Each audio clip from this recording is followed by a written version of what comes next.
It is an honor to speak with you all this evening. But, in all honesty, what do I really have to say? Maybe that came off wrong. It's just, what important message could I really be here to share with you? I'm not special. I'm just a woman. What if I told you those same denigrations were told straight to the faces of people we look up to today? But here's why we look up to them. They didn't accept the labels they were given. They may have been put down over and over again. But yet that didn't stop them from sharing their voices. If Susan B. Anthony had just accepted where society placed women, then maybe our country wouldn't have taken women's suffrage seriously for decades more. At one point or another in our lifetimes, someone comes along and tells us that what we are doing isn't right. They make a judgment call about you, whether requested or not. May it be subtle, may I speak to your husband? Or all outright completely inappropriate, insert cat call here. However this message is being communicated, it all rings the same truth that the world we live in today is not equal for all. We live in a world where we are judged for just about everything, whether that be race, age, gender, sexuality, the list goes on. And these judgments are also the cause of great divides. As humans, we've learned to grow and build. We've created beautiful cities, but in the same way, we've learned to build walls among ourselves too. It's about time we started breaking those down. It's the 21st century, and yet we still live in a man's world. And what comes with that? It comes with the knowledge that women are paid only 79 cents to their male coworker's dollar, according to the Huffington Post. And yes, this statistic may vary with education and occupation, but rates for African American women are still much lower, 63 cents. And Latina women, 54 cents. Being a woman in the workplace means getting passed over for promotion because of pregnancy, or even risk of becoming pregnant. It means having to ignore the crude comments and the catcalls and always being wary at night.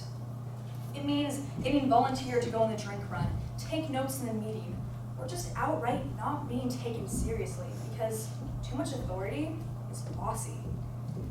Being a woman means having to fight to prove that you aren't an object. But for me, being a woman means I'm strong, I'm determined, I'm intelligent, and I am important. But sexism doesn't only pertain to women. Why is it okay for women to cry, but men have to suck it up and be strong? Those are difficult expectations to live up to. Why can't men seem to have the same types of relationships with one another without calling into question their sexuality? Sexism pertains to everyone, no matter if you're male, female, or anything in between. So when did I first realize I lived in a sexist world? I was in 6th grade and I was out at lunch and there was this boy giving me a heck of a time.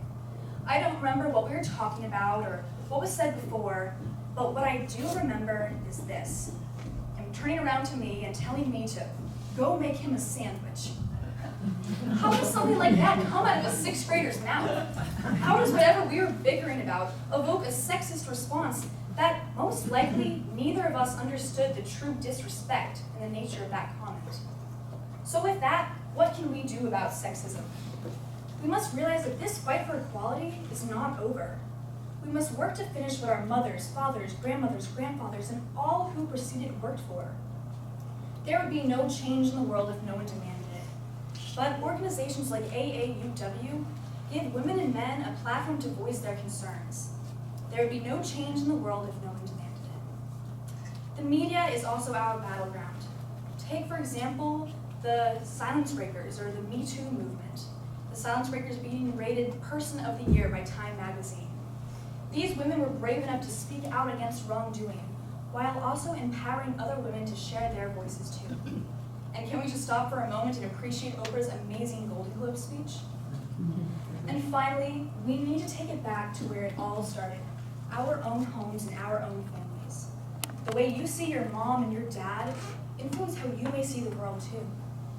We live in a day and age where women are making up a growing portion of our universities and our jobs. Rates for women with full-time jobs in the US has increased from 14.6 million in 1967 to 43.2 million in 2009. I think it is very important for young Americans to see their mothers making their place in a traditionally male workforce. I personally am I'm thankful for a loving mother, but also a woman I look up to for her strength and intelligence. We need strong women, and we need the men that support and encourage them too. So with that, it's time we drop the labels. It's time we stop assigning gender stereotypes and start supporting people for people. We must stop putting each other down based on qualities we couldn't help but be born into. And sure, maybe we naturally pass judgments, but it's time we stop accepting that those judgments can take root in society's norms. It's time we stop judging men based off their masculinity. It's time we realize that $1 is worth $1, whether you are male or female. And it's time we realize that women aren't just here to smile and look pretty. We have even prettier brains and a hell of a lot to say. So now, as much as ever, we must stand up for equality and justice. The fight is not over, and it won't be over until all the little 6th grade boys can come up with a better educated comeback than go make me a sandwich.